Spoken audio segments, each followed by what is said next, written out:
the Appellate Division of the Supreme Court. Let them draw near, give attendance, and they shall be heard. Good morning.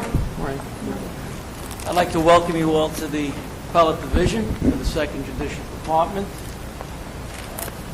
Today's bench consists of, to my immediate right, Justice Mark Dillon; to my immediate left, Justice Randall Eng; to my far right, Justice Sandra Scroy; and I am Justice William Master. Before we begin argument, I would just like to say that the long-established custom of our court is that we do not permit rebuttal argument.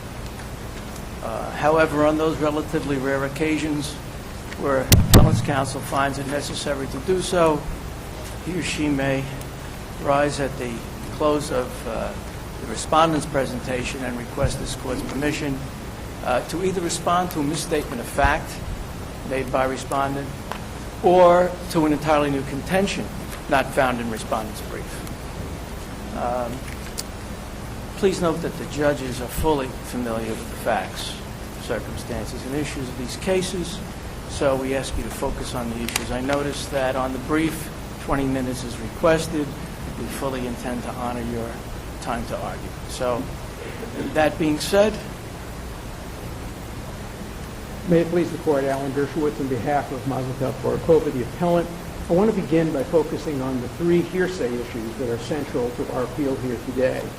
The witness in the case, the father of the deceased, testified that the defendant's sister, Sophia, had declared to him, quote, "You're going to lose your second child, you're going to lose your son on Sunday." This was introduced for its truth, as evidenced by the fact that the witness also said she was very certain of herself, and how soon after the sister made these statements to you was your son killed, she was asked, and she said 2 days later that obviously was intended to show that the statement was truthful. The people have conceded that under Caban, it would be hearsay if Sophia had said, quote, "There is a plan to kill Malakoff on Sunday." Quote, that would be hearsay as it would be offered for its truth on the conspiracy, and yet they argue that the nearly identical statement, "You will lose your son on Sunday," as distinguished from "There is a plan to kill your son on Sunday," the former was admissible to prove that there was already a conspiracy in place. But the people present conflicting theories as to what conspiracy was on place. Below, they argued that it was a conspiracy to scare, conspiracy to frighten. In other words, the statements that were made were intended to scare him. But that was not charged as conspiracy. And on appeal, they changed their theory. And they now argue that it was a conspiracy to murder. But if it was a conspiracy to murder, number one, it would be entirely inconsistent to alert the victim's father to the date of the alleged murder. So I think assuming you're correct that there's not a conspiracy exception that would allow this statement into evidence and that there was trial error in allowing it in light of all the other evidence of the case, is it a harmless error? No, because there was no other direct evidence in this case. Everything else was circumstantial. This was the only piece of direct evidence. This is an admission, confession, by a family member that there was a plan to kill him. Everything else was inferential. Telephone calls, medical treatment, a range of other circumstantial issues. This is the only piece of evidence that would qualify as direct. What about the defendant's statement, alleged statement to the defendant's alleged statement to the relative of the decedent, that referring to the victim, that his days are numbered? Right. That was very challenging. Remember, it was never reported to the police. The defendant made a very strong argument that that statement never happened. It was an after-the-fact reconstruction, and it was highly disputed. He never reported it to the police. He wasn't clear when he reported it to family and friends. It was highly disputed. And in any event, here you have a statement by a sister, which would be given great credibility. So I don't think you can make the argument harmless error, especially if this is a confrontation issue. The standard of harmless error is very, very high. Now, why can't you make it harmless error when you note the remoteness of this. A sister, yes, close family member, but isn't there a bit of a distance there so as not to make it as damaging as you might portray there? Can you imagine a jury saying, my God, the sister went up to the father on 2 days before this happened. She was sure and certain. And she said, we have a plan. There is, she didn't use the word plan, but we are going to kill. It's all in place. We're going to kill your son on Sunday. I can't imagine evidence that would be more compelling to a jury than one's own sister. And remember, she was available to the prosecution to bring. She would have been cross-examined. She might have denied, might have admitted making the statement. She might have said, I did it on my own. I did it in order to frighten him. I was furious at him because he took over custody. But the very fact that she was certain about it, 2 days later he was killed, a plan was in place. That would be the most compelling testimony imaginable. And then when you move to the second hearsay statement relating to that, which places in the mouth of the defendant, come meet me in the park. Remember how that comes out. Its admission is through the father again. The father says that the victim had purportedly told his father that someone told him that Borukhova had been the one to request that the transfer to the trial be at the park. And listen to how the government uses And not in the office, is that what it was? Not in the office. Remember, it could have been in the office. Yes. It's very possible that the victim didn't want it to be in the office. But listen to how the prosecution argues this to the jury. The prosecution says, why doesn't she come to the office and pick her up? No, she wants to do it in the park. In other words, the prosecution uses this statement for its truth. She wants to see them in the park. Was there a limiting instruction to the jury? Limiting instruction was a silly limiting instruction. It was considered because it was a statement made, not truth. I don't even understand that. And I've been practicing law for 47 years. I have no idea what that means. How do you consider it if not for the truth? If it was a false statement, if there was no plan in effect, or if there was no intention to have her meet in the park, it would be totally a useless statement. It's only useful, and the prosecution knew that, and it argued the truth of it. The prosecutor continues to make the argument here. It says, in the brief, and finally, the existence of an agreement between defendant and Maliup was evidenced by the fact that defendant, not Maliup, not her family, not anyone else, personally arranged with Daniel to meet at the park. It was the personal arrangement. That just doesn't come in under any conceivable hearsay exception. Sure, the statement that I intend to meet at the park, that would come in because that's a statement by the declarant of a future intent. And under Hillman and all the old cases going back 150 years in the Supreme Court, the statement by the declarant of his own intent comes in, but not a statement by a third person not subject to cross-examination. So what's the remedy? Some type of redaction to the statement that would be allowed into evidence so that the state of mind is all right, but the rest of it wouldn't be? It was a separate statement. They weren't the same statement. You didn't need to redact anything. All you had to do is have the witness testify, yes, I intended to meet her at the park. That's it. Then next question, how did you know? Well, that would be struck. That wouldn't be responded to. That happens all the time.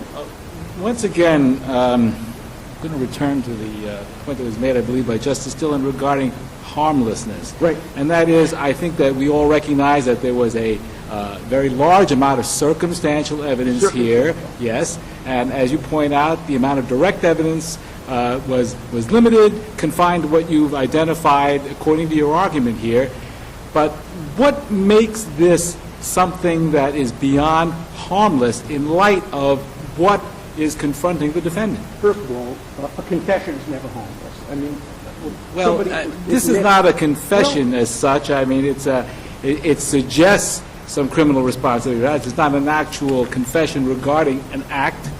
It's as close to a confession yes. as one might imagine. All right. When you put the two together, the statement by the sister says, essentially, your son's going to die. That's a confession to the sister. Then the defendant herself, as a third-party hearsay, says, I want you to meet me in the park. We all know the murder took place in the park. When you put the two of those statements together, what else do you need? That's the whole case.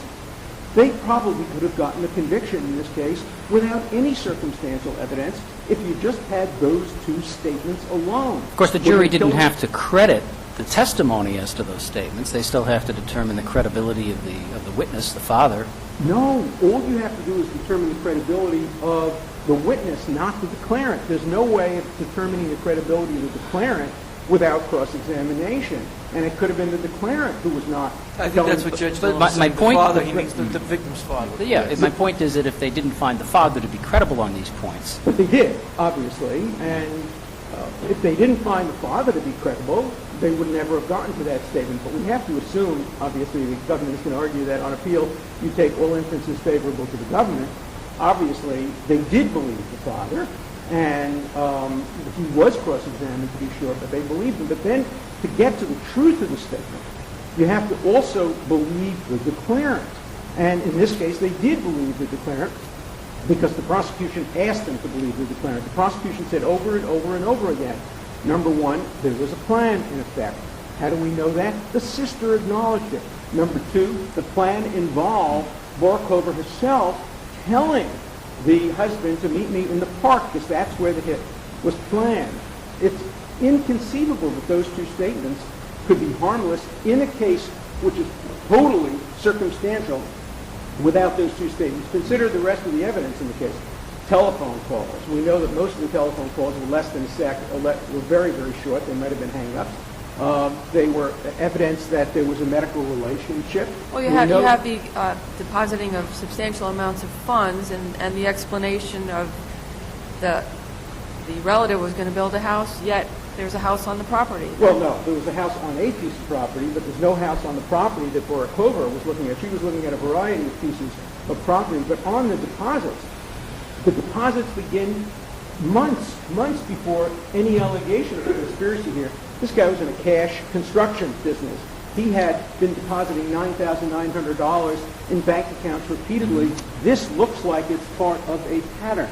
Your Honors, when there's a confession in a case, the jury sees every piece of evidence through the prism of that confession. There are actually some psychological studies that show that. When you have a confession, the same evidence is seen more powerfully than if you have no confession. If you had no confession in this case, and I'm assuming these two statements are like confessions, then the jury might have been skeptical about the bank deposit. The jury might have been skeptical about the house. But once they see it through the prism of statements by the sister and statements by the defendant herself, then every piece of evidence takes on a different function. That's why confessions are regarded as so unique, particularly in circumstantial evidence. And then you move to the third piece of hearsay in this case, the judicial opinion by Judge Strauss, which is allowed in despite its scathing language. And think for a moment of why the state wants it admitted. The state wants that admitted to show the operation of Borukhova's mind. What they say is the language is introduced not for its truth, but for its effect on defendant's mind. Was there an attempt at a concession? Yes. At trial? Yes. A concession that this decision existed and the way... Yes, and in fact, a stipulation, an agreement that the opinion, the decision itself would come in, the short order form decision would come in, just not the scathing language. And what the government said, what the people said, sorry, I'm just arguing, I keep saying government, what the people said was that no, it's the language itself to show the operation of the mind.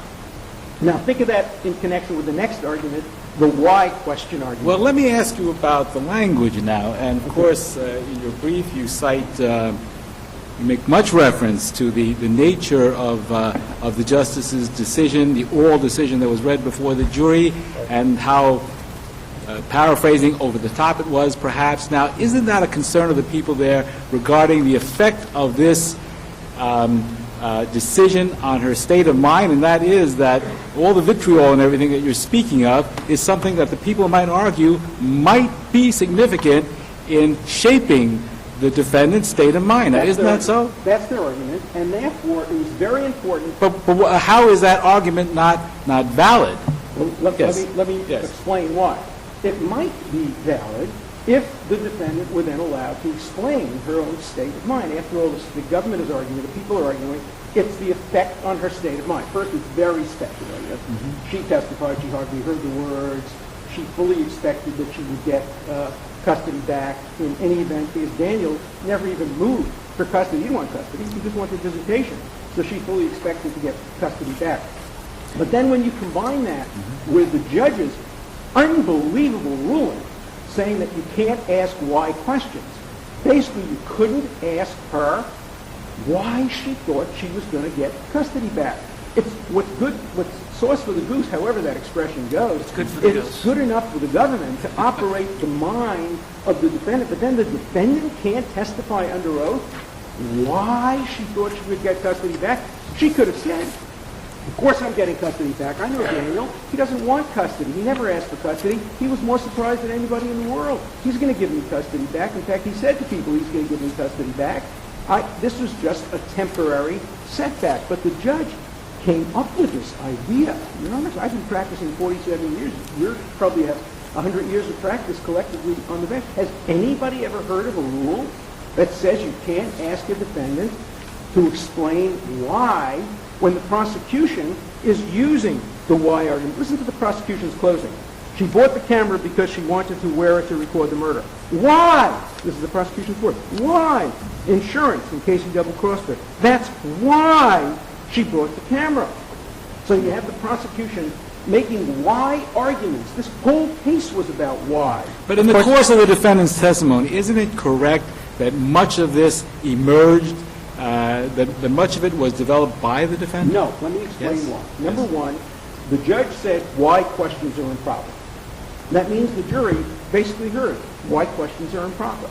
The lawyer was frightened to ask more why questions. There was already a big argument between lawyer and... I think that counsel has almost as much experience as you. I don't know how those aren't your words, but how taken aback he was by that ruling. I can tell you he actually moved for severance on the ground that the other lawyer in the case was so alienating the judge by repeatedly asking questions, and the judge said you can't ask questions.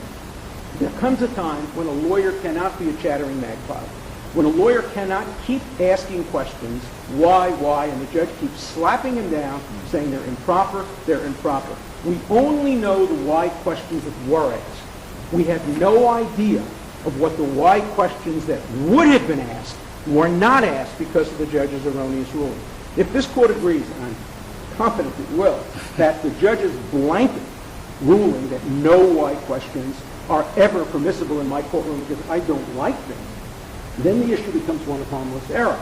And this is a structural question. This is not a question that allows for harmless error, because as the court has said over and over again in Crimmins and other cases, if you have a structural error, an error that denies a fair trial, there's not even an inquiry as to whether it had prejudice at all. Now, I don't want to bore the court by going into the kinds of questions that are frequently asked in why questions, but why didn't you leave or call the police when your husband beat you?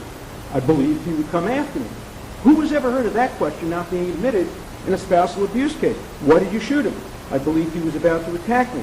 Why did you take John's umbrella? I thought it was mine. These are the most conventional and important questions.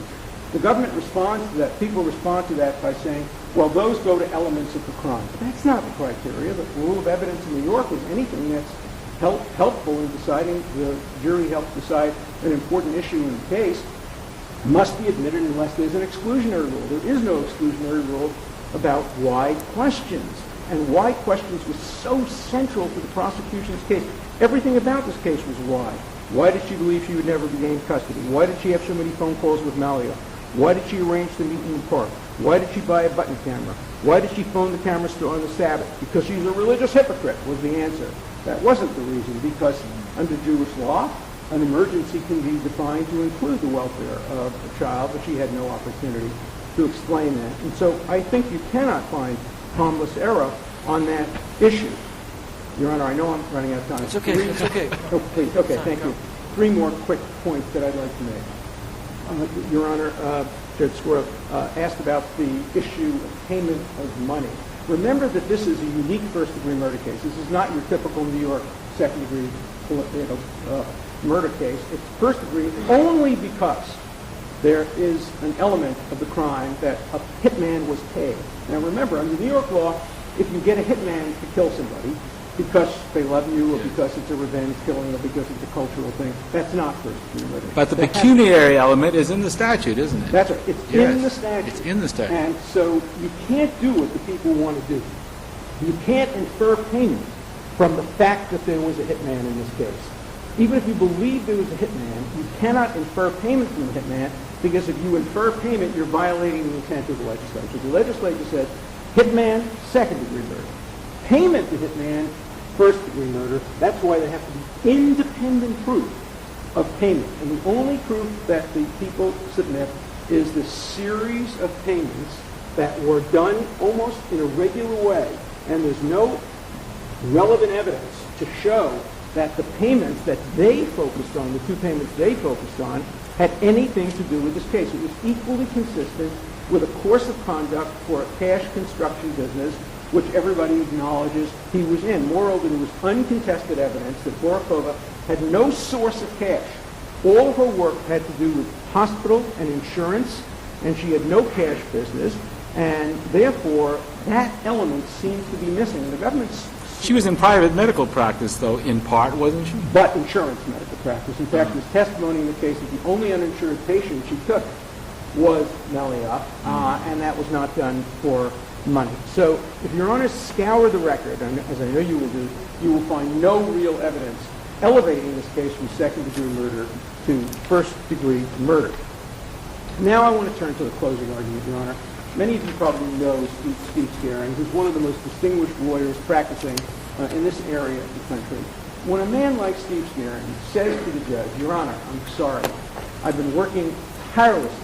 It's Thursday night. This is the first I've heard. I've been told by the law secretary I can make my closing on Monday. I'm now told on Thursday night I have to make my closing on Friday. Your Honor, I cannot do it. I represent to this court as a member of the bar. I cannot do my closing argument tomorrow morning. And if you make me do it, at the very least you have to make the prosecution do it, because they won't be able to do it either. And the judge says no. The judge says you go tomorrow morning without any preparation, and the prosecution gets until Monday to prepare its closing argument. Other than any inconvenience that was caused to the attorney in making the summation when it was made, where is there any evidence in the record that the summation was in any way less than it would have been? There is evidence in the record. Tell us what that is. Yeah, Steve Scaring says, in the middle of his argument, I'm messing up. I'm losing my place. I'm falling asleep. I'm having a terrible time. And he did. Your Honor, I've seen Steve Scaring's closing argument. This was terrible. This was a terrible closing argument. He may have lost his place. Please refresh my recollection. Was this identified in the 330 motion that was made, or did he raise this in the course of the summation, his infirmity? He raised it 3 times. Yes. He raised it prior to the summation, in front of the judge, saying, I cannot do this. I just can't do this. It's impossible. This was the Thursday before, is that correct? Thursday and Friday. Yes, all right. And then he did it in the course of the summation, and then he did it in his 330 motion. Yes. And now we're doing it on appeal. In the most recent case, the Gibeon case, this court has said, it is beyond cavil that closing arguments for defense is a basic element of the adversary fact-finding process. I urge Your Honor, you know Scaring, you know the quality of his argument. Read the closing argument. Compare it to the closing argument of the prosecution, and you will see that he was at a very significant disadvantage. And you're saying, counsel, that that's enough to eliminate that there was effective, meaningful representation? Your Honor, there was meaningful representation up until the point of closing. Our argument is this. Effective assistance of counsel runs through the trial. And yes, we are arguing, and he said this. He used his own words. He said, Your Honor, I cannot provide effective assistance of counsel. He did not provide effective assistance of counsel at the closing argument. Now, Anticipating the people's rebuttal to that, though, they're going to say that this was a terrific closing argument, Your Honor, notwithstanding the fact that perhaps counsel lost his place once. Your Honor, read it. Make your own judgment about that. And what are we comparing it with? Why was this argument not put off until Monday? Because the judge has said to people, by the 17th of March, I want to be sipping pina coladas on a beach in St. Martin. His vacation schedule trumped everything. He was furious when the defendant took the witness stand because it put his vacation plans in jeopardy. He put everything at risk. He compared the defendant's religious rights, her right to a fair trial, to his vacation plans. Your Honor, he should have canceled his vacation plans. This is a murder case, and you don't make decisions affecting a person's life based on whether you want to be sitting at a beach sipping pina coladas. That's just an abuse of discretion. If there were a good reason for this, you might even look at the argument.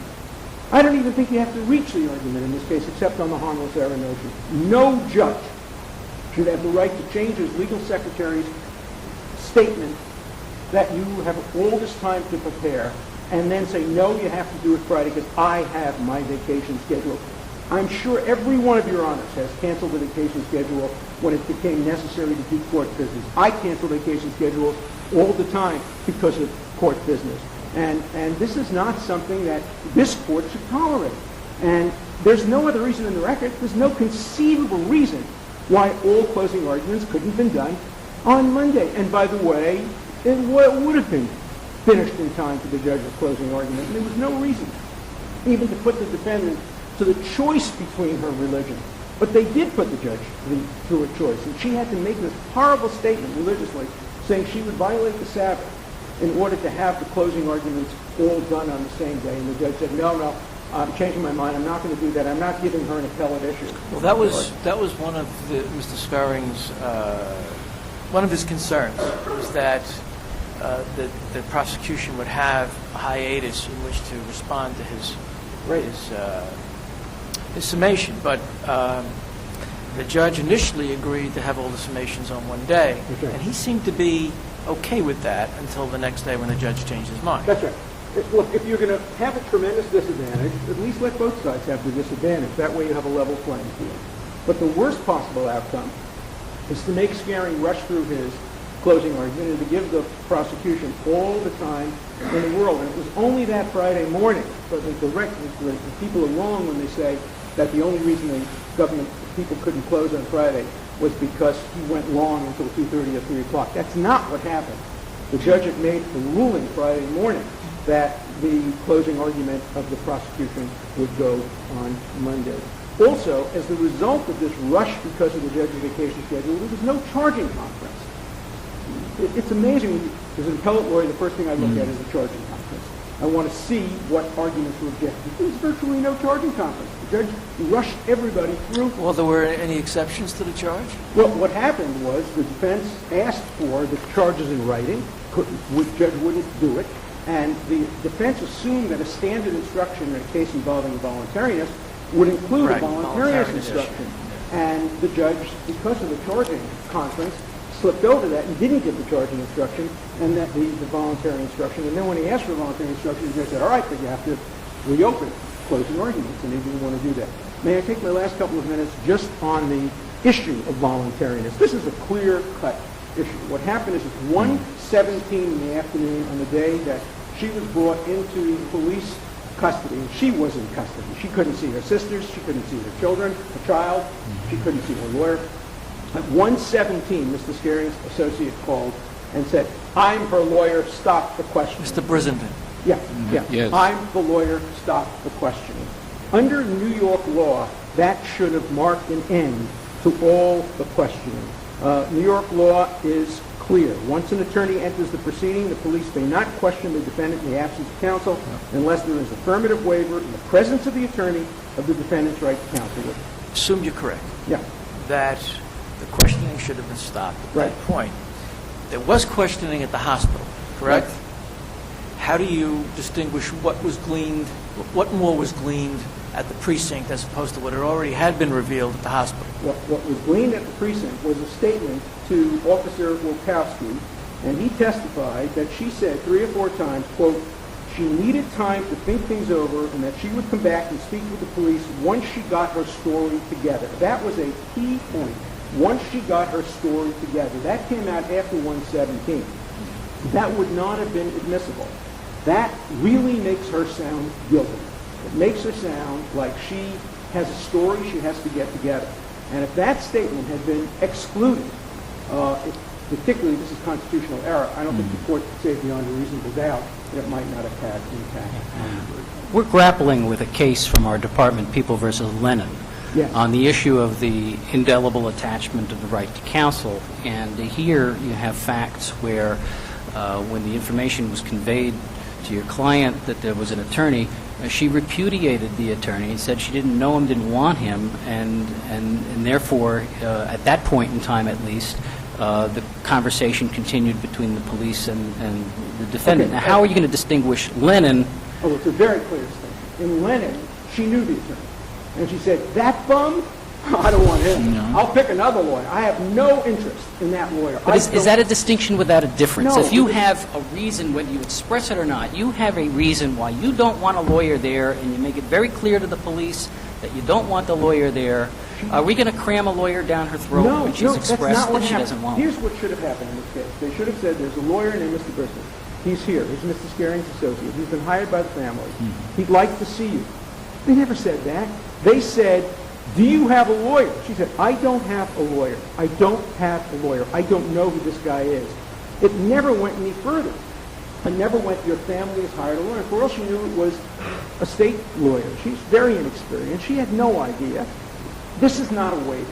This is a truthful statement of fact. What she said truthfully is, I don't know this man. Here's what she said. Here's her exact quote. Truthfully, I never called an attorney. True. I don't know who that is. True. I don't have a lawyer. Those are three statements of fact. Those are statements of fact, not statements of preference. There's nowhere in that statement, and I don't want a lawyer, and if my family got But me a isn't lawyer, that I enough to want one. predicate a knowledgeable repudiation?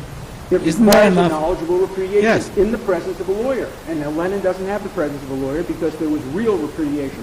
Your Honor, I think this is a perfect case to see the distinction between Lennon, which is a repudiation, and here, three statements of fact, just descriptions of the truth. She told the truth.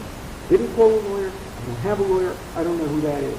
The follow-up should have been, his name is, he was retained by your family, and by the way, why wasn't he allowed to see her? They claim she's not in custody. Why wasn't she allowed to walk out and say, oh, hi, Mr. Burlington, who are you? Oh, you want to be my lawyer? Fine. Why was she not being allowed? If the people say she was not in custody. If she was not in custody, anybody's entitled to see the lawyer. What's coloring part of this is the fact that she was technically a witness to a homicide, so they were in part of their investigation at this point. But a witness to a homicide has the right to a lawyer. A witness to a homicide, particularly, believe me, Your Honor, they knew that they were going to suspect her. She was already being told by the police, well, we don't believe you, your story doesn't make sense. And by the way, police always tell the people in this situation, if you're guilty, you need a lawyer. If you're not guilty, what do you need a lawyer?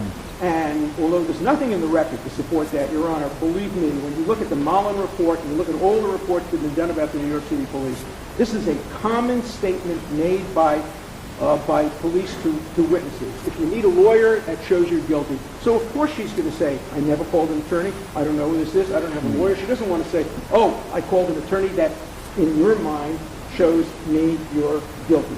This is not a rebuke. This is not a repudiation. This is not a renunciation. This is not People versus Lennon. Thank you so much, Your Honor, for giving me the extra time. I appreciate it very much. Thank you, sir. Good morning still, Your Honors. May it please the Court. My name is Donna Aldea, and I represent the people in this case. Your Honors, I initially thought that I was going to be telling you I'm addressing only a couple of issues, but it looks like I'm addressing very many of the issues that have been raised here. Why don't you start off with the last issue? With the last issue, the right to counsel issue, I wanted to start off with sufficiency, but I'll do that. With the right to counsel issue, in this case, Lennon is absolutely controlling here. First of all, with respect to what the law is in New York on the right to counsel, the law is clear, and this was established by the Court of Appeals in People v. Grice, that the right to counsel is personal to the defendant. It is not a right that belongs to the attorney. It is not a right that belongs to the family. It is a right that belongs to the attorney. Now, the reason behind the entry rule that was established by the Court of Appeals in Pinson and Arthur is an acknowledgement that there is a desire not to interfere with a pre-existing right to counsel. So the way that that rule first came up historically, when you look at it, is in Pinson and Arthur, the Court of Appeals said, okay, we have a situation where an attorney called the precinct, said, I represent the defendant. So the attorney has communicated the existence of a pre-existing attorney-client relationship. In those cases, the police did not go to the defendant to confirm the existence of that relationship. So the Court of Appeals reasoned under those circumstances, there is a presumption that there is an existing, pre-existing attorney-client relationship that is constitutionally protected. And that's where the entry rule came from. What this court did in People v. Lennon, and in recognition of principles that were ultimately acknowledged by the Court of Appeals in Grice afterwards, is this court said, that's fine, Pinson and Arthur make sense, but they only make sense where we have to make that presumption, because that presumption is rebuttable. If you go to the defendant and you tell the defendant, here's the lawyer that called the precinct that claims you have a pre-existing relationship, do you have one? If the defendant says no... Counsel, are we to really think, though, that if the defendant had been aware that the lawyer that was in the building had been retained by her own sister, that she would have had the same responses that she had? I'd like to address that on two fronts. The first thing I want to address is that in this case, the reason it's indistinguishable from Lennon, this defendant could not have been informed at 1:40 when her interrogation or her interview started that the lawyer had been retained by the family. Because if you look at the suppression court's hearing of fact, you will see that that lawyer never communicated that to the police.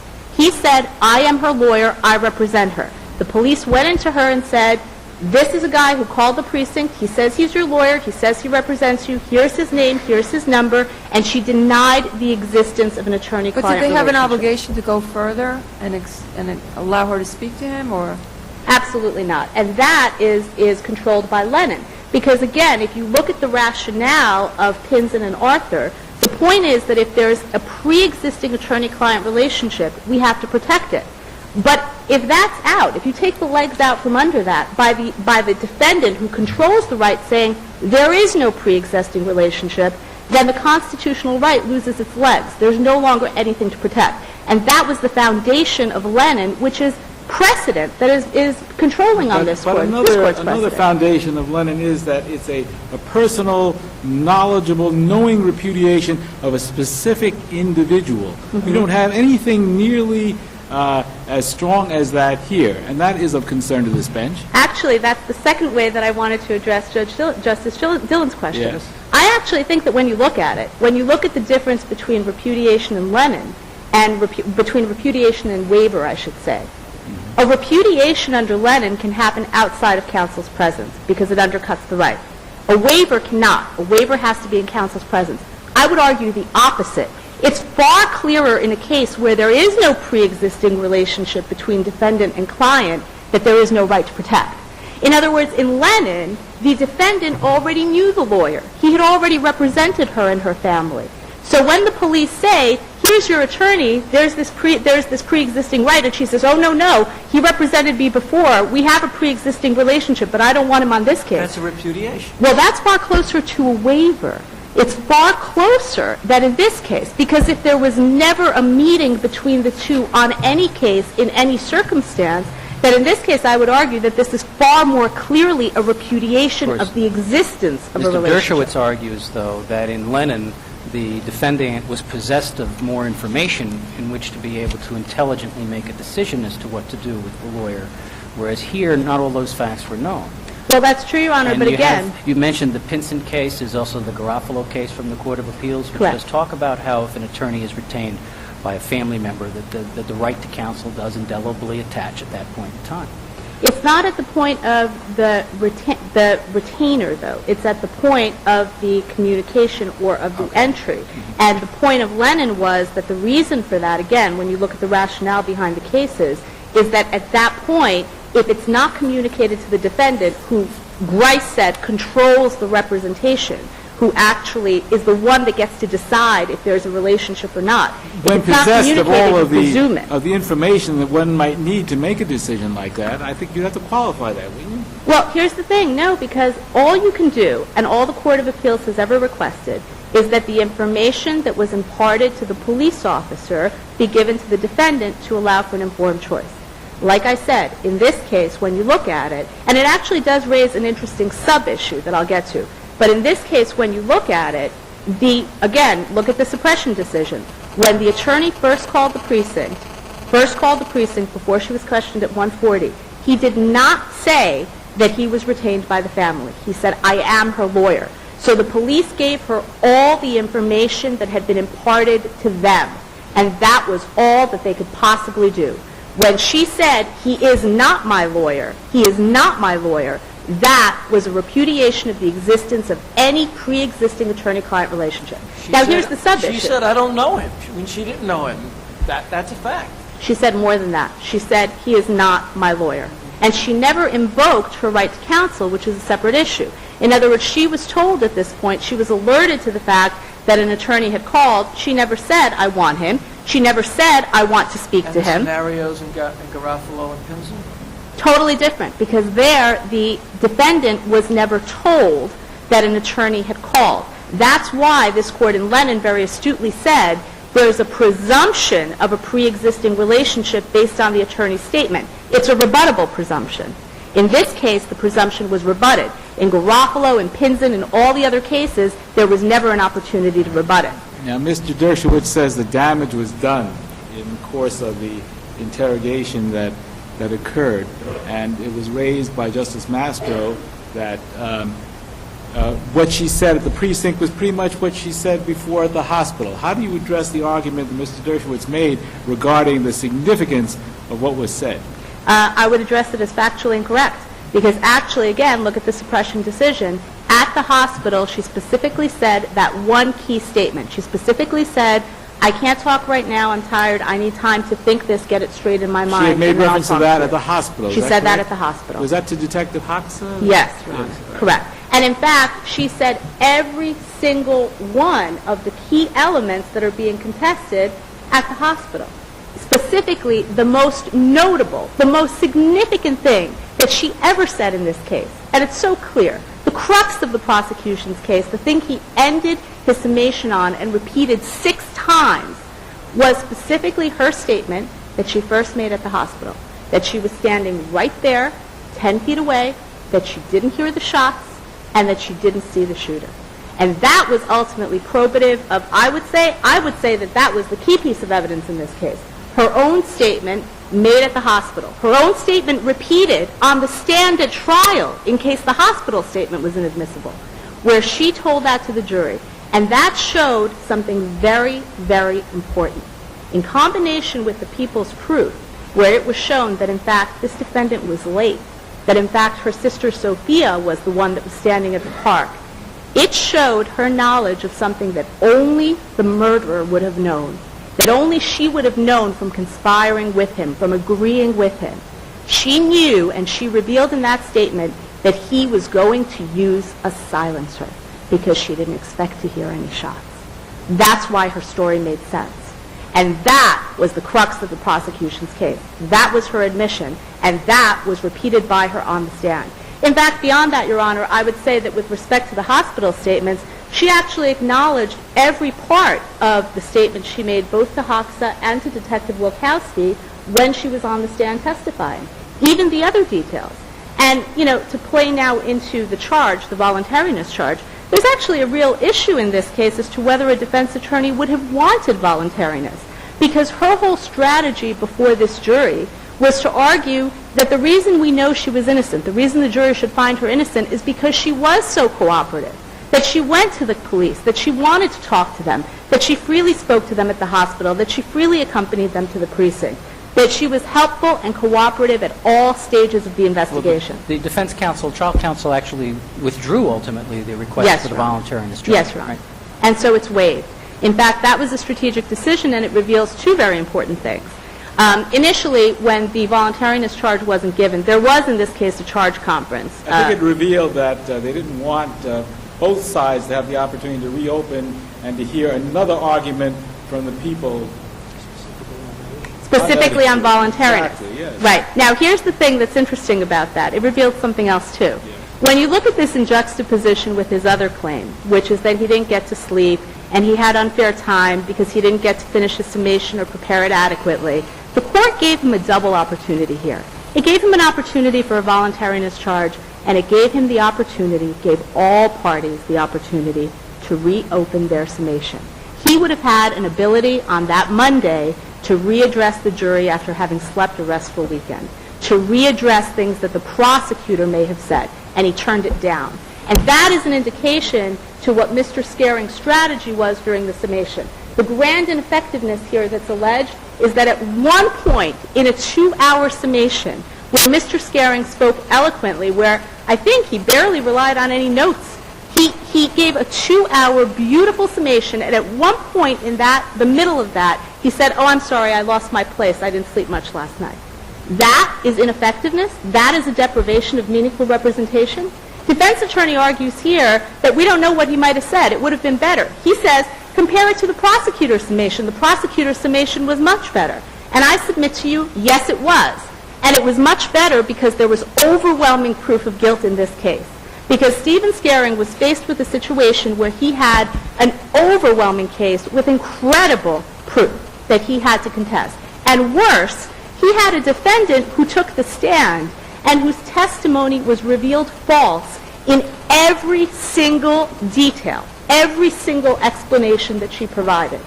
Faced with that, certainly the summation that he gave was more than meaningful. It was as good as anyone could have done.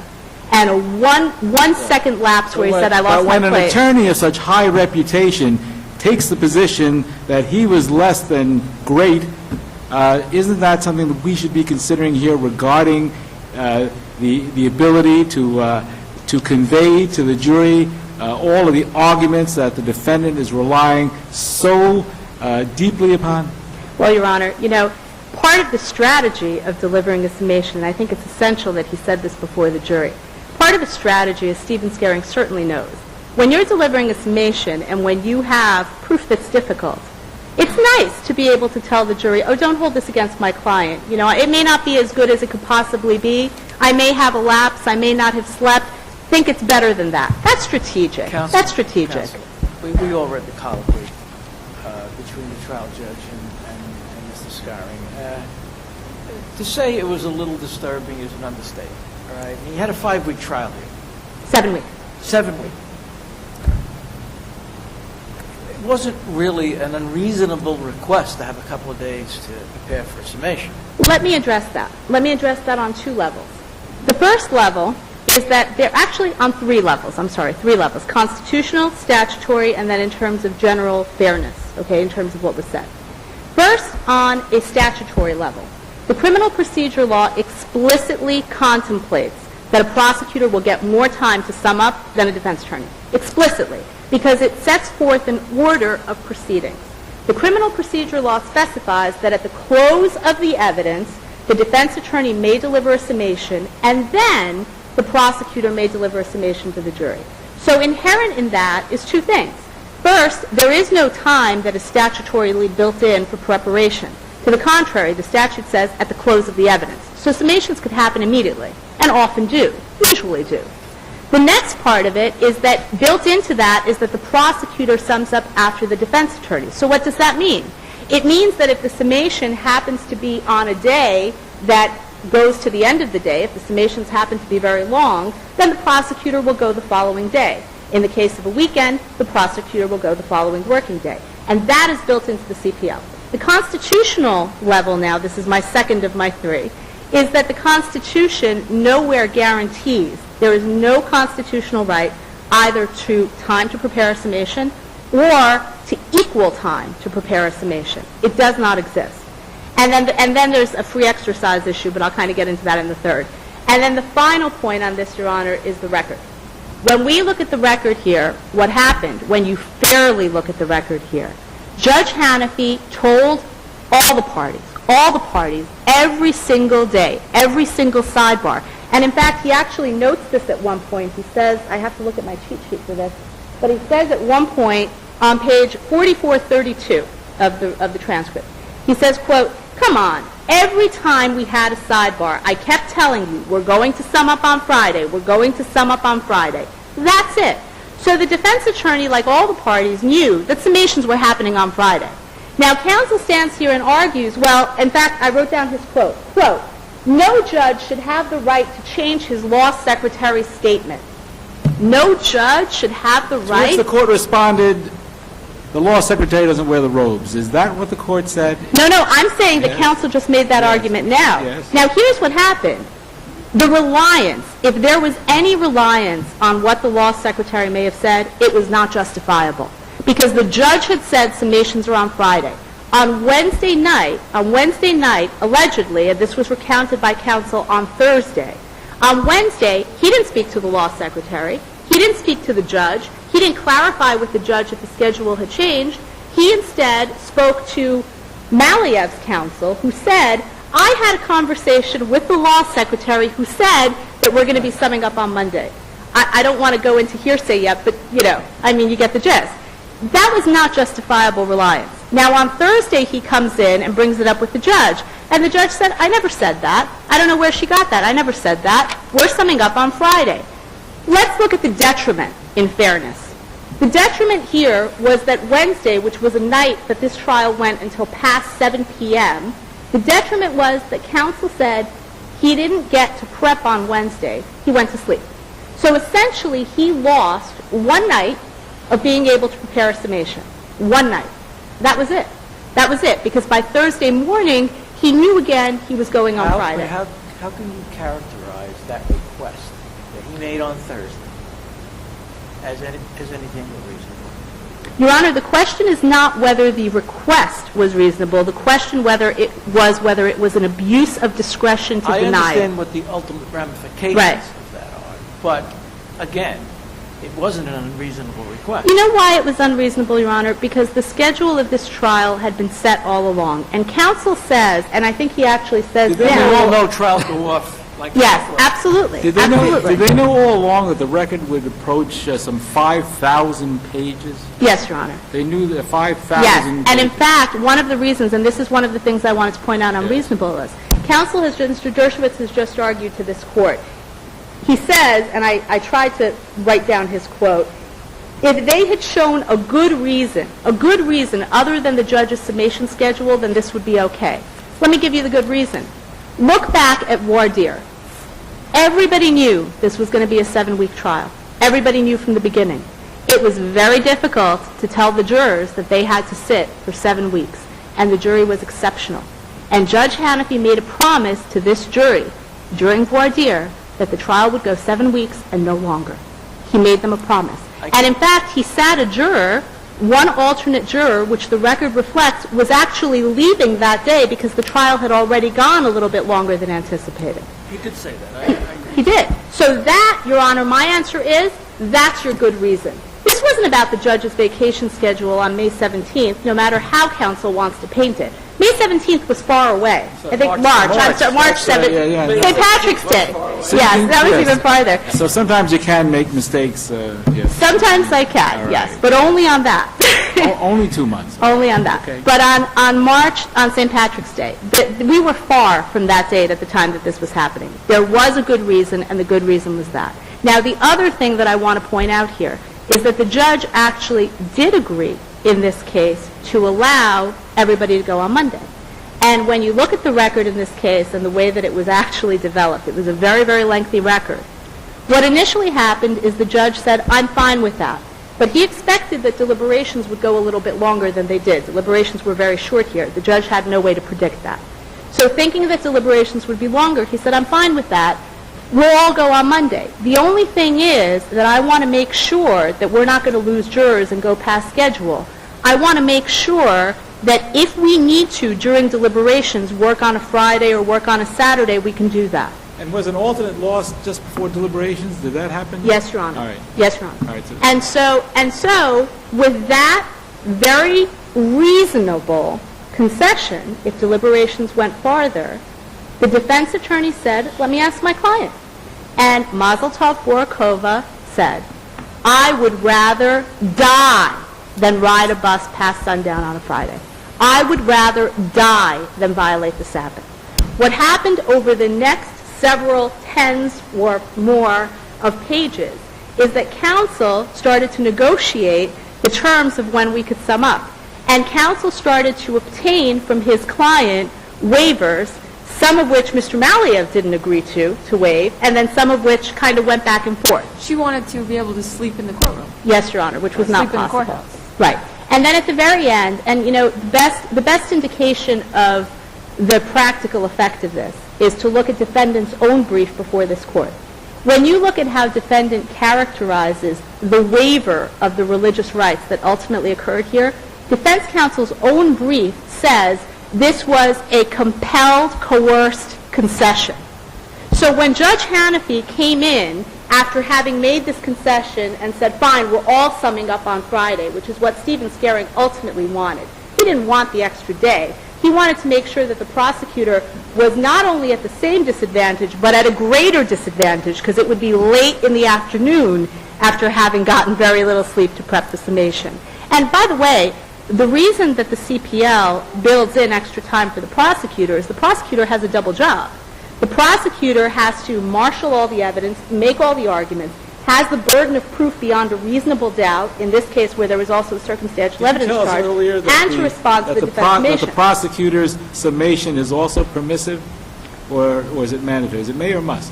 I think it's may in the statute. I believe that it's also may. Would you like me to? Yeah. Okay. So that is with respect to the summation schedule. Now, I'll go back to the issue I wanted to start with, which was legal sufficiency. And the reason I wanted to start with legal sufficiency before hearsay is that I think it will address Justice Eng's question specifically about harmlessness, because I'm going to get into that. In this case, the evidence of defendant's guilt was not just legally sufficient. The evidence was absolutely overwhelming. There was proof in this case, and I'm not going to go through all of it because I know this court knows the record very well.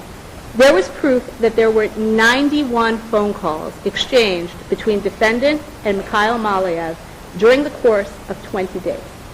And it's not just the number, which is what defense attorney said. It's not just the number of calls. There was proof that those calls started on a date that was only significant to one person, the defendant, because they started on the date that Judge Strauss issued that scathing, venomous, poisonous order changing custody. Then there was proof that from those 91 phone calls, a total of 65 of them occurred in the week preceding Daniel's murder, in a 4-day period. 20 of those calls were on one day, the peak of the frenzy of the phone calls. And again, that was a day that was significant to only one person in this entire world. Not to Mikhail Maliev, the shooter. It was significant to defendant because it was the day on which the court ordered custody transfer actually took place, October 22nd. 20 phone calls on that one day. The evidence also showed, with respect to the payment, that after Daniel was killed on October 30th, that flurry of phone calls, 20 phone calls in one day, stopped. It stopped. And from that point, there were 3 phone calls ever made between those 2 phones again. There was one on October 30th that was made after Mikhail Maliev got back to Georgia. This is 2 days after the shooting, after he got back to Georgia, from him to her. Then his records show him driving into New York from Georgia, and that's significant too. So Mikhail Maliev is the man who was seen in broad daylight shooting someone in the street, who was seen by eyewitnesses, who lived in Georgia and somehow had managed to flee Queens County, to flee New York after that murder, to get back to Georgia to his home, undetected. And yet, after speaking to defendant one time, he drove back to Queens, back to blocks away from the crime scene where he had been seen in broad daylight holding a gun and killing someone in the street, drove back to Queens for the sole purpose of the next day going to defendant's office, 2 more phone calls the day he goes, on November 7th, goes to defendant's office, meets with her, she notes the meeting in her appointment book, and she testifies. Why did the murderer, who was seen in broad daylight killing someone, drive back to the crime scene? Oh, to pick up his lab work. You see, she was his doctor, and she had lab work that he wanted to get back. In other words, he came instead of asking for a fax for lab work, was her testimony, that the jury was supposed to credit. He came because the very next day, that morning after meeting with her, he deposited $20,000 in cash. He deposited into 8 different bank accounts. He deposited it in 4 different people's names, which itself shows that he was trying to hide the source and any information about the existence of that money. And then he went back to Georgia. Now, defendant argues that the cash is commonplace. He says, look at the bank records. He said that to the jury as well, and I can assure you they looked at those bank records.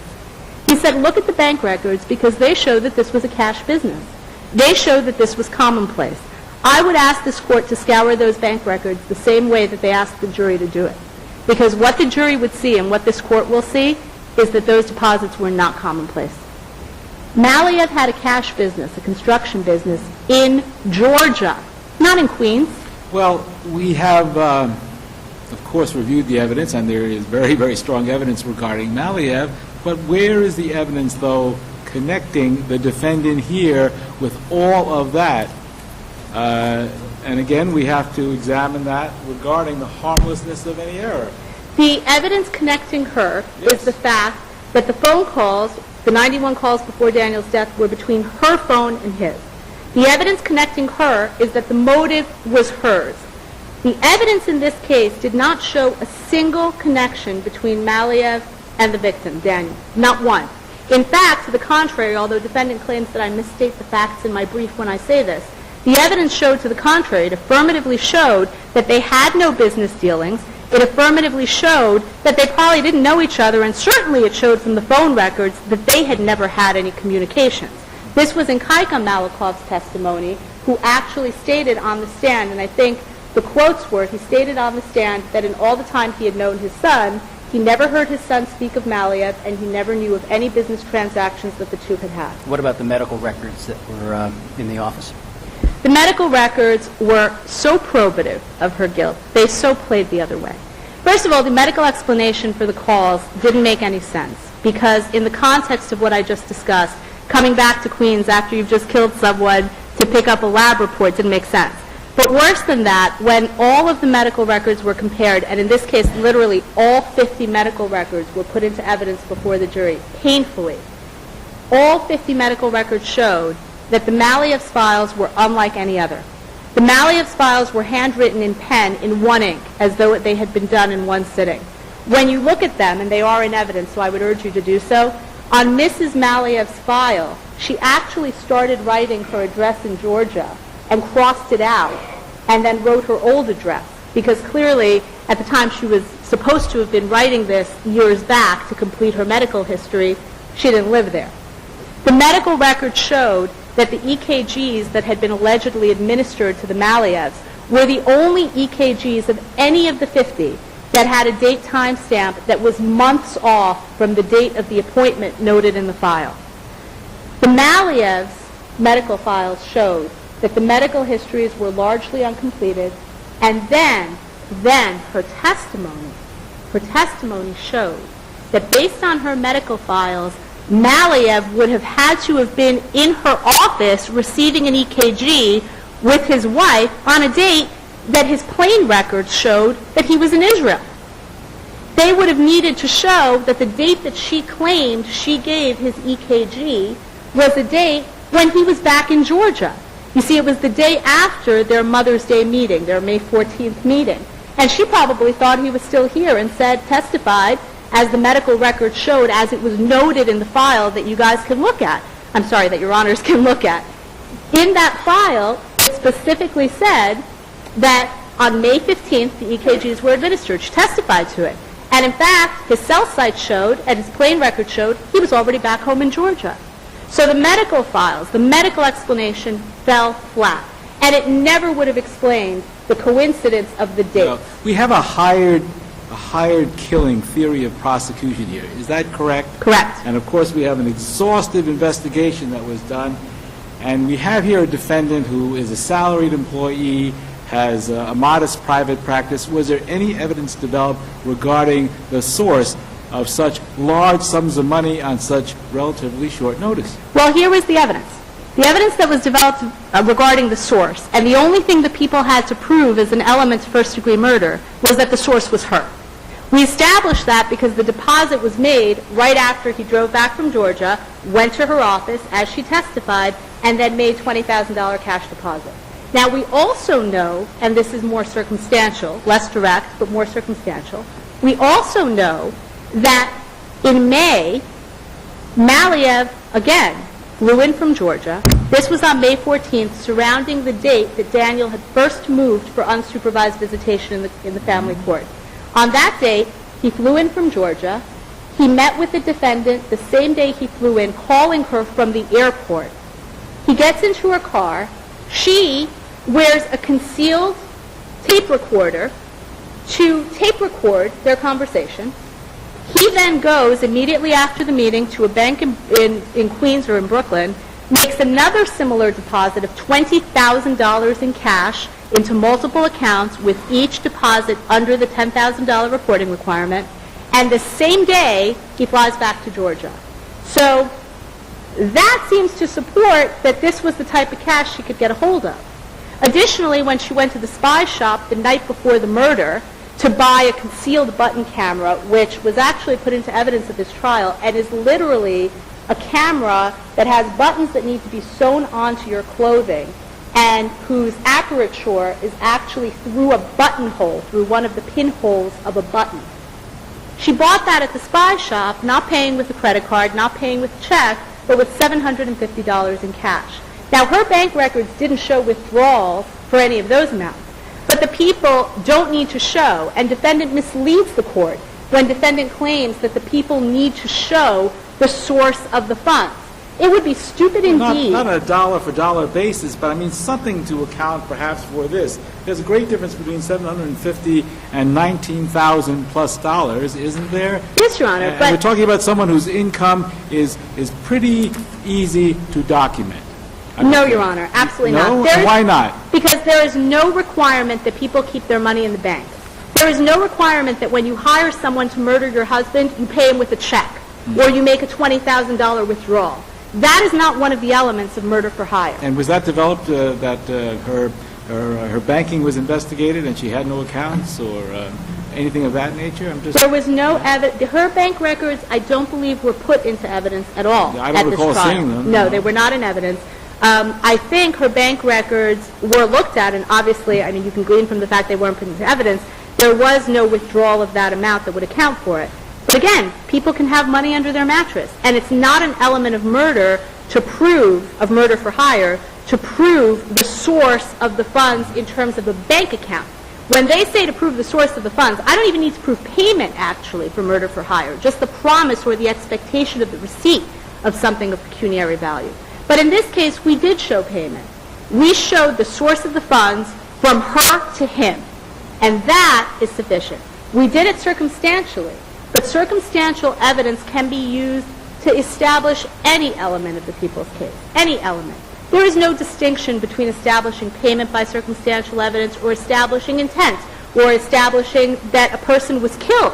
In fact, to give the court an example, this court has held in People v. Popal that even in a bodiless homicide case, where there is no proof of even a body to show that the victim was killed, circumstantial evidence is sufficient to uphold that conviction. Circumstantial evidence is sufficient to show that a person was killed when you have no body.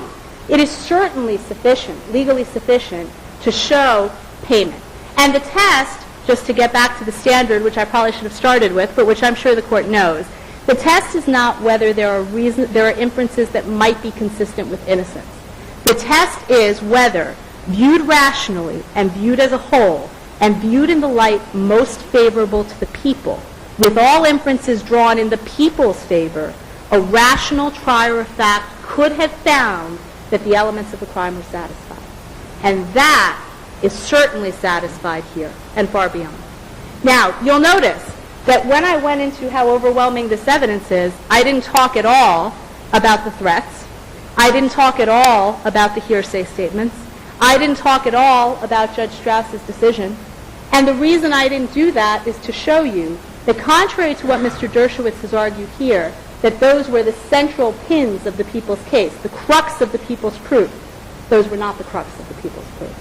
The people's proof was overwhelming without any of those things. Are you conceding that the error to allow the statement? Not at all. Not at all. So let's take a look at the hearsay. Actually, I'm going to start with the why question before I get into the hearsay. In this case, one of the claims of error is that the trial court prevented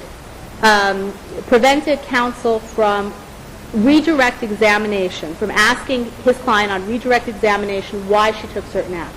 Now, Mr. Dershowitz did something interesting here that he didn't allege in his brief and that I want to correct. He claimed, and it was a very nice segue from one point into another, but he claimed that defendant wasn't permitted to testify to why she thought she would get custody back.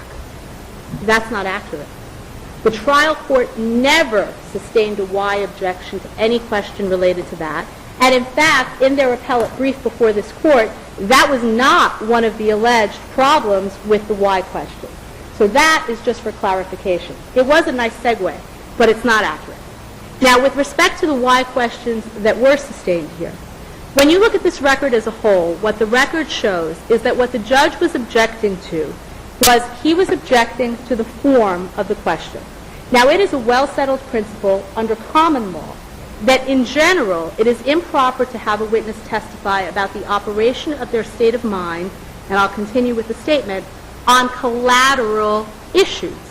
Every single case that Mr. Dershowitz has given you today is a case that deals with operation of the state of mind on the central issue of the case. That's not what we were dealing with here. The why questions were sustained on the question of why defendant thought it was necessary to violate the Sabbath to call the spy shop, why this was an emergency, on why she bought the button camera the night before Daniel's murder, on why she was not wearing the camera on the date of the murder, on why she recorded her conversation with Maliev back in May of 2007. Those were not central issues. They were collateral issues on which the objections were properly sustained. But more than that, the judge didn't even prevent the information from coming out. The judge simply said, I don't like the form. Don't ask her why. Put it another way. And Stephen Scaring, who was certainly a skilled defense attorney, did just that. He would have been a skilled prosecutor too. He was. But he was certainly, I think he was initially, right. District Attorney's Office was up here. So I'm sure you know that. he did just that. He did just that. And in fact, when you look at this, every single thing that was sought to be elicited that is deemed to be prejudice on this appeal was elicited. Defendant was allowed to testify that she thought it was necessary to violate the Sabbath because it was an emergency. This is page 4390 of the record. That emergencies are not limited to matters of life or death, but could include family emergencies, 4388.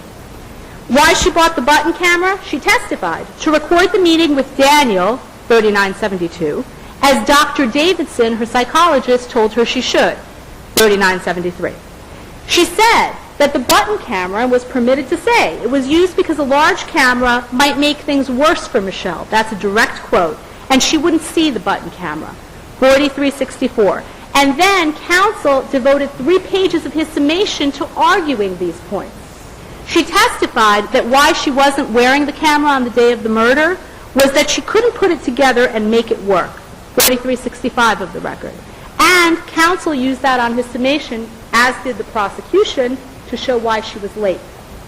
She testified that she recorded her conversation with Maliev, quote, to document her signature on a real estate contract. That was on 4005 and 4236.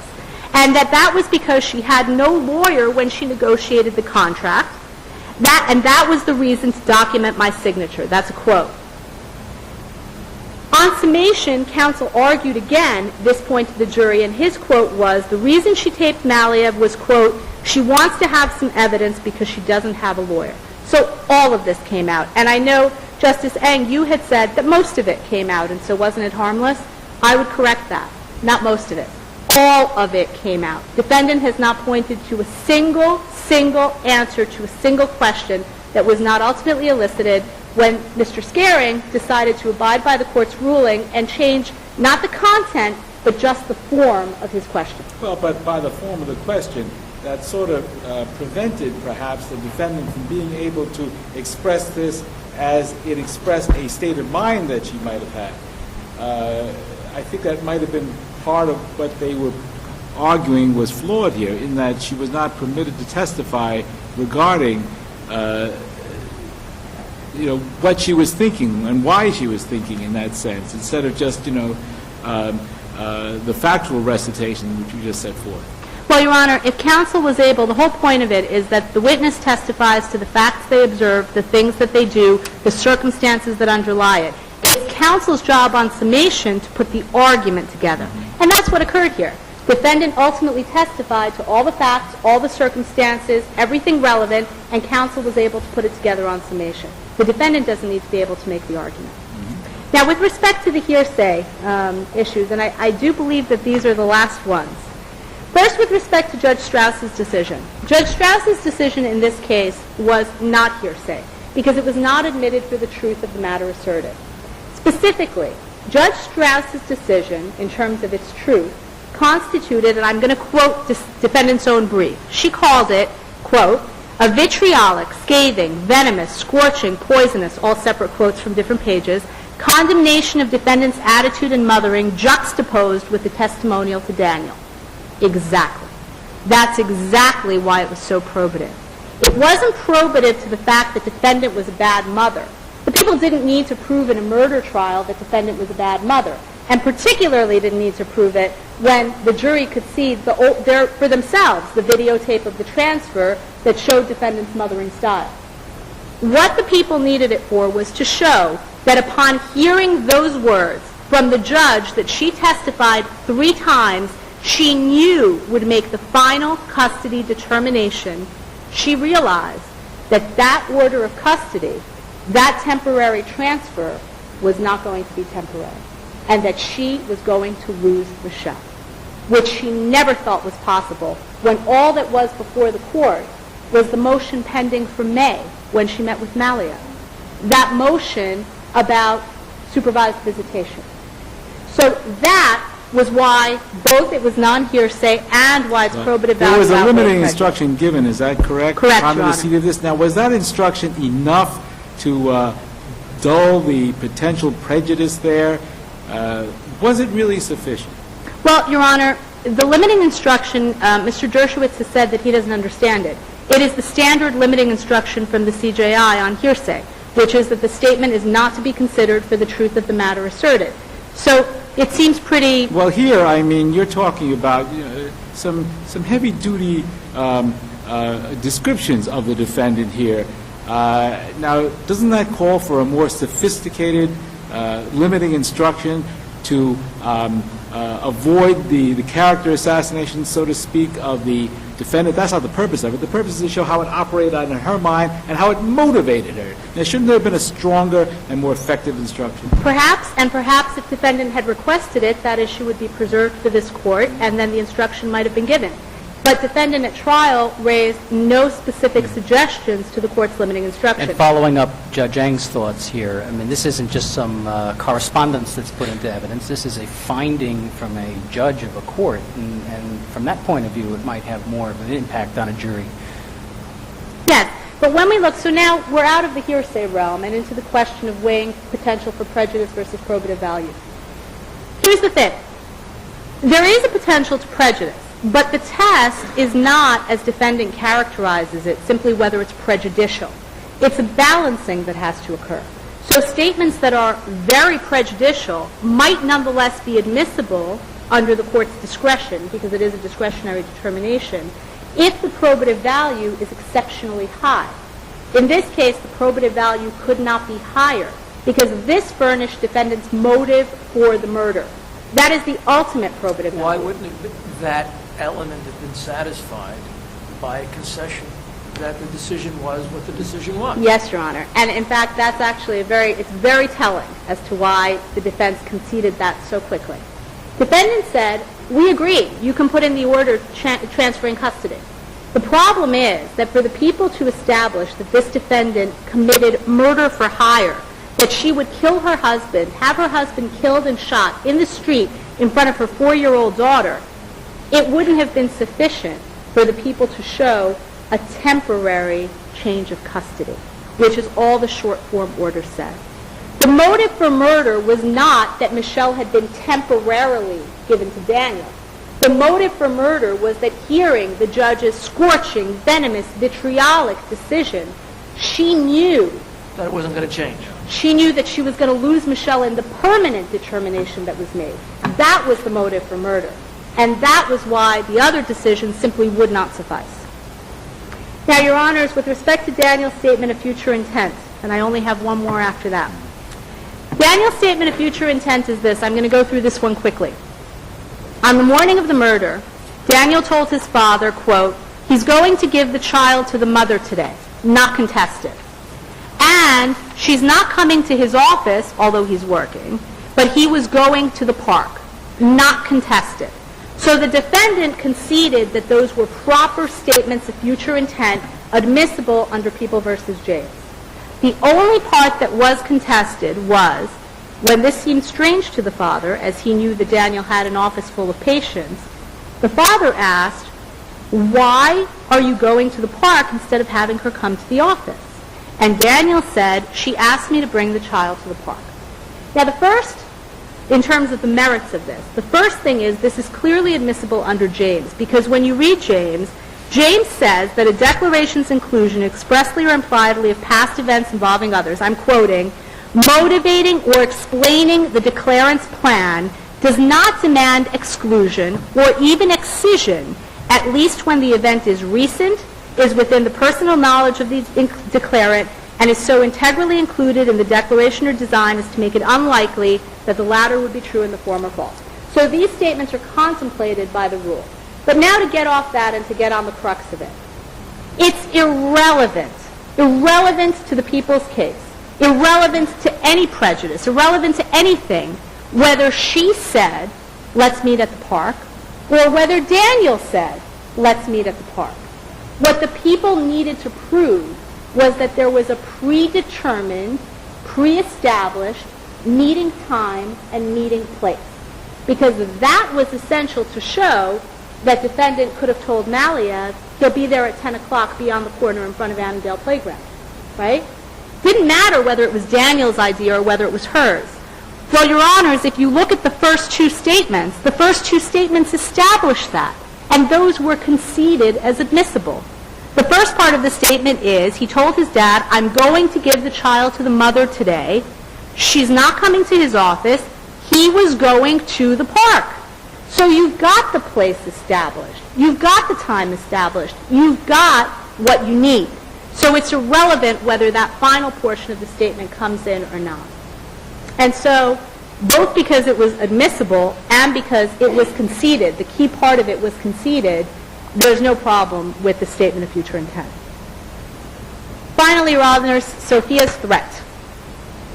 Sophia told Daniel's father on the Thursday before Daniel's murder, so a couple of days before the murder, quote, if you do not return the child, you will lose your son this Sunday.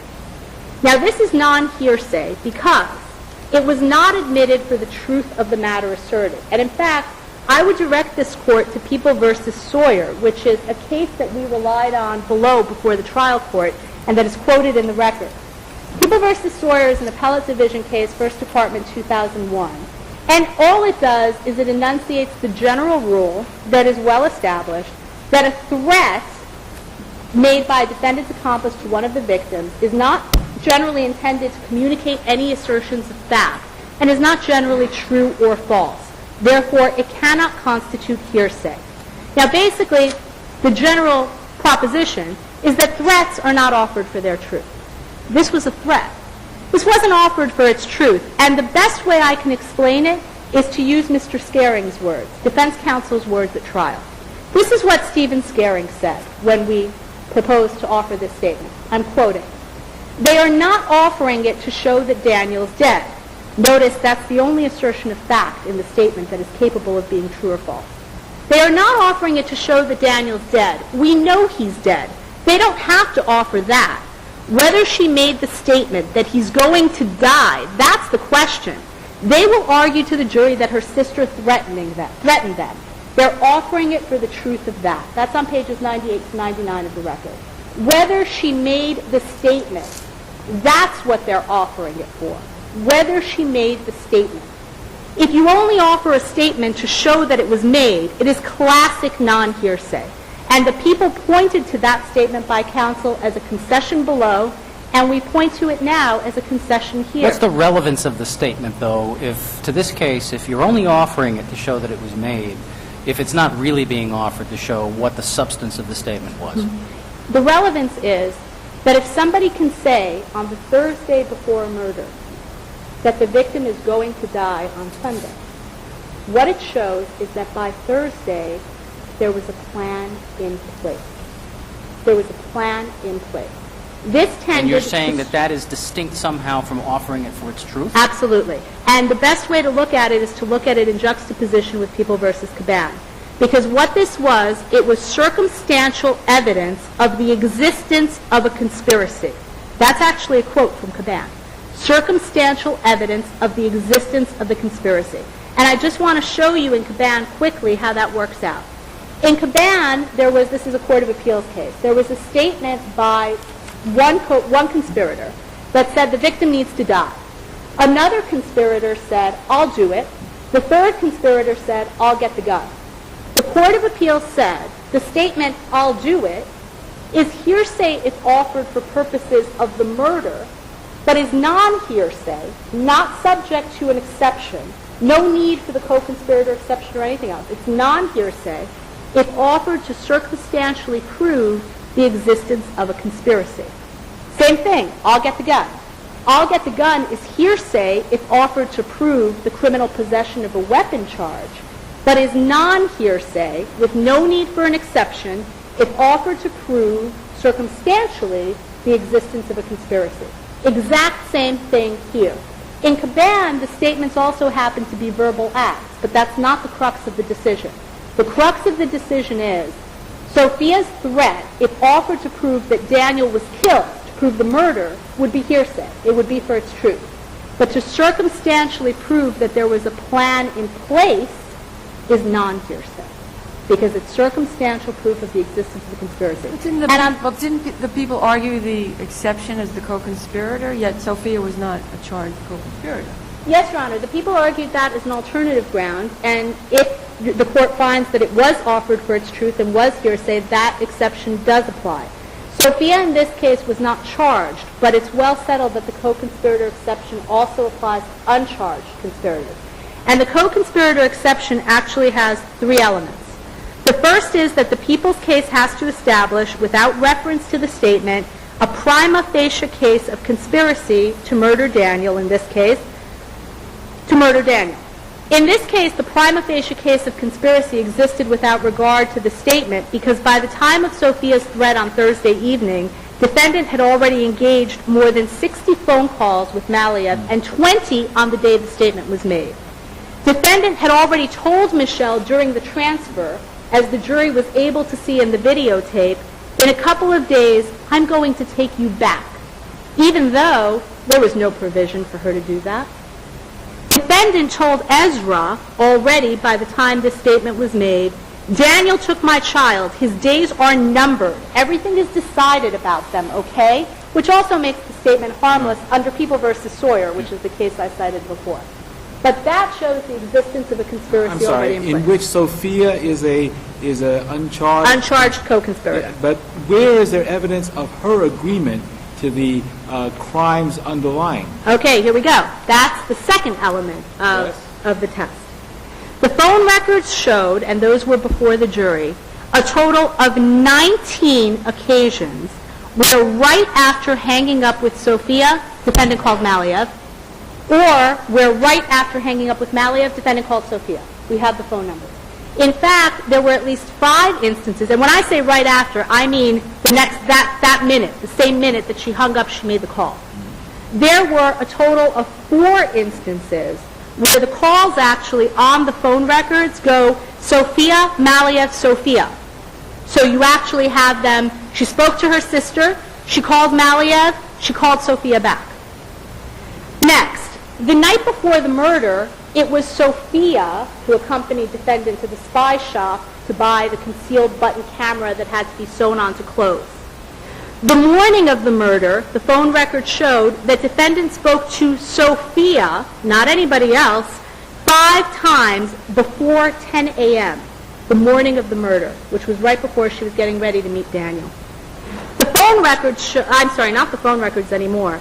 The evidence showed, and this is the most compelling proof, that Sophia was present at the park on the day of the murder, and that she is the one who met Daniel, not the defendant. And what the eyewitnesses testified to is that Sophia was standing 10 to 15 feet away from Daniel when he was shot. And when Maliev was standing there, pulling the trigger, burst into Daniel's back, and then pausing and twice more, Sophia didn't flinch. She didn't even surprise. She didn't scream. She didn't bend down to see if Daniel was okay. She didn't call 911. She didn't ask for help. She didn't run. She stood there, the eyewitnesses testified, and watched as he fell, and then took Michelle into her arms, turned, and walked into the park. And when the police arrived at that scene, Sophia was there. And unlike Cheryl Springsteen, and unlike the other of the people's witnesses who came forward to speak to the police, Marisol Ortiz and Natalie Tabois, who were just walking their dog, Sophia, who knew the victim, Sophia, who had witnessed him killed, Sophia, who was with his daughter, told the police nothing. Nothing. She didn't even come forward to say that she was there because she was adhering to defendant's plan. The plan was defendant was going to be the one at the scene. Defendant was going to be the one that would be seen administering aid. She would be the one that no one would suspect because she was there with her daughter. She would be the one that would say, I was swinging my daughter and I didn't see anything and I didn't hear anything because she knew there would be a silencer and no shots would be heard. So Sophia stuck to the plan. That is your evidence that Sophia was a conspirator. Not an observer, not someone who just knew about the plan, but an uncharged co-conspirator to this crime. The final element is that the threat to Kaika had to have been made in furtherance of the conspiracy. Sophia's threat in this case helped ensure that out of fear, or out of simply a desire to appease the Borukhovas, Daniel would do what he had no legal obligation to do, that he would do exactly what she said, that he would give the child to the mother on Sunday. Because if Daniel did not give the child to the mother on Sunday, if sometime between Thursday and Sunday when that threat was made, Daniel changed his mind and said, you know what, I have no legal obligation to do this. She hasn't treated me so nice. I don't think I'm going to go to the park and give her the visitation that day because I don't really need to. If Daniel had done that, the plan would have failed. So the statement was absolutely in furtherance of the conspiracy to ensure that he came to the park to give the child to the mother on Sunday, which is what the threat asked him to do. Finally, Your Honors, harmlessness. I would much rather this court hold that there is no problem, or alternatively that it is under the co-conspirator exception. I hope the court does so. But ultimately, it doesn't matter. Because ultimately, defendant made a threat that was far more probative, far more damning. Defendant told Ezra Malikov on that same Thursday, when Ezra saw her on the street and said, why are you so agitated? Why are you so nervous? She said, because Daniel took my child. And he said, he'll give the child back. And defendant said, no, he won't. His days are numbered. It's been decided, okay? That statement does not come from the sister. That statement came from the mouths of the defendant herself. And that statement was so probative that Sophia's statement paled. It paled. And in comparison to the rest of the evidence in this case, which Your Honors will note again, when I went through legal sufficiency, I didn't touch any of this. And I didn't touch it on purpose because even without any of this icing, even without any of this detail, the people's proof was still overwhelming. and it allowed only one possible reasonable inference, an inference consistent with the jury's verdict, finding this defendant guilty of conspiracy, guilty of first-degree murder, guilty of planning with Maliev and paying him to kill her husband. Thank you. Your Honor, Commissioner of the Court, may I make a few comments and observations about the record? About the record, yes. Thank you. First of all, the judge never made any finding that Sophia was a co-conspirator. That is essential. You hear very strong arguments, jury arguments, but the judge never made a finding. Moreover, Sophia was available, and that's another criteria. So she was available. She could have been called. There was no finding that she was a co-conspirator. The threat makes no sense at all, because under cases like Caban, if you say something to your fellow co-conspirators, that's admissible. But if you go and say it to the victim's father, that is not in furtherance of any conspiracy. If she had said it to her friends or something like that, that would make some sense, and that might be admissible as some kind of a verbal act or as an active agreement. But here, unlike in Caban, it can't be an active agreement because she's saying it to somebody who isn't part. You're making argument now. Oh, I'm sorry. It's okay. The argument that was made that what she said in the park was irrelevant. Irrelevant. She used it twice. Irrelevant. If it was irrelevant, why did they focus on it in oral argument so much? Let me see parts of the record. The important point is on the hearsay point that we know that their theory was the murder was planned and made before Judge Strauss's opinion even came down. Their theory is that the murder was planned based on a preliminary decision that there would simply be unsupervised visitation. So under their own theory, the Strauss's opinion couldn't have been as relevant as they say it is. Just a few more points, Your Honor. They say, why didn't we ask her, why did you expect to get your daughter back? They claim it was never asked. Of course it was never asked, because the judge had repeatedly shut down these arguments. And they do misstate the record when they say that all the why questions were disallowed as collateral issues. I point, Your Honor, to the case and the record on pages transcript 3972, 3974. You'll see what happens. Scaring tries very, very hard to reframe the question. And he reframes the question, sustain, sustain, sustain. They were first initially denied on the form of the question, but when he reframed the question, they were constantly reframed. She makes the distinction between something that's material and something that's collateral. It's a very nice distinction. The judge simply never made that distinction. I challenge anybody to find in the record the judge making the distinction between collateral and direct. He simply said, I don't accept why questions in my courtroom. It was not about I don't like the form. A representation was made that there was no connection between Daniel and the hitman. There was a connection between Daniel and the hitman. On the day before the murder, there was an eyewitness who saw the two of them arguing, saw Daniel arguing with the hitman. And that could have been used at trial, but because there was no severance granted and because it was a joint trial, it was impossible to introduce that evidence by Borukhova.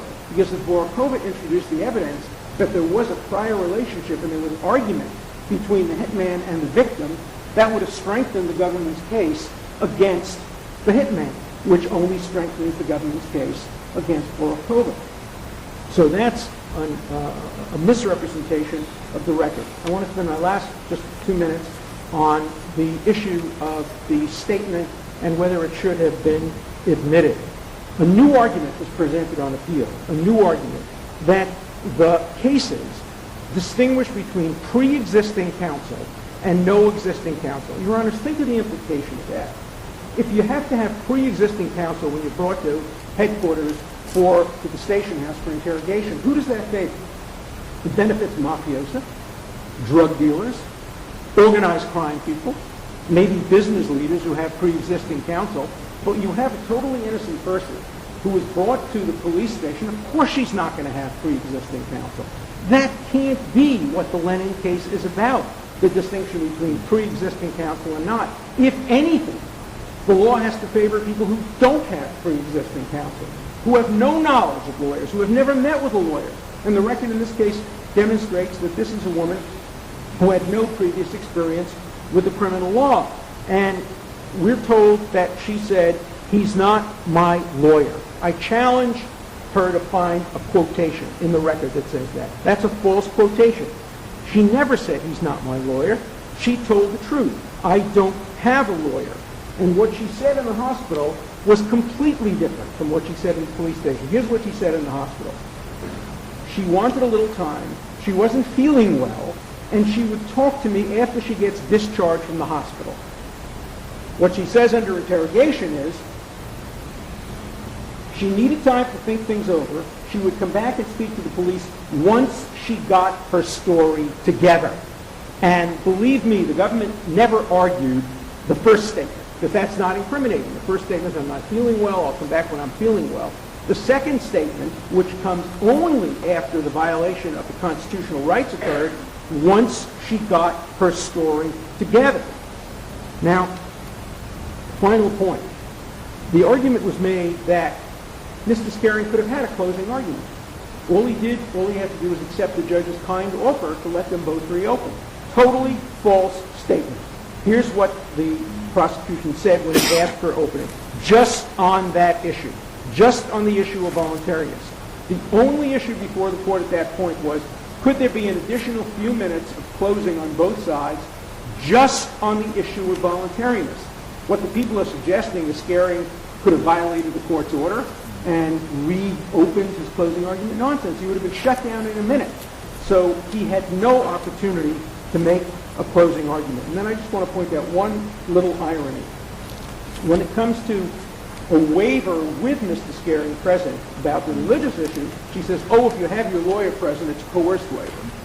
And if you don't have your lawyer present, it's not a waiver at all." And it seems to me that's inconsistent. What we have here is a massive violation of rights, where it's not surprising that the prosecution argued the facts over and over again, the facts to the jury, and they're relevant only on the issue of harmless error, because we haven't made a sufficiency claim. In general, we've made a sufficiency claim only on the first-degree murder.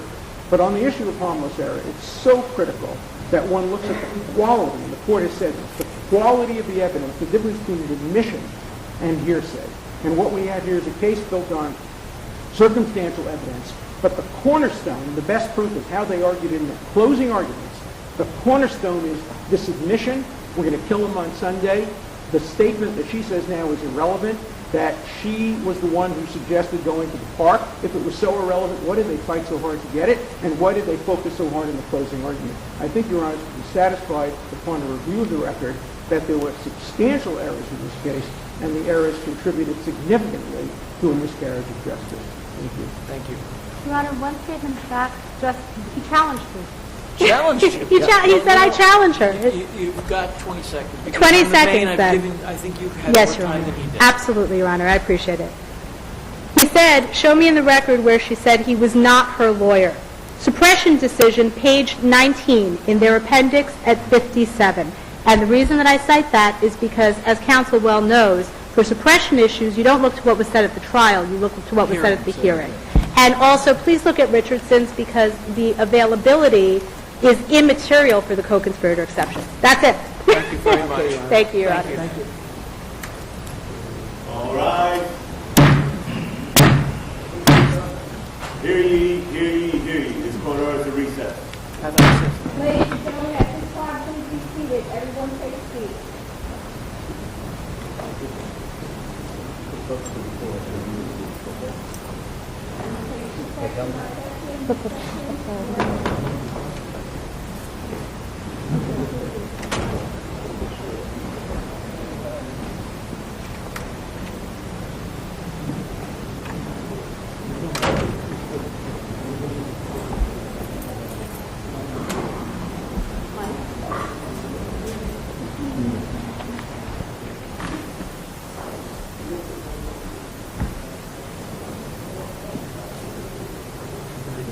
Show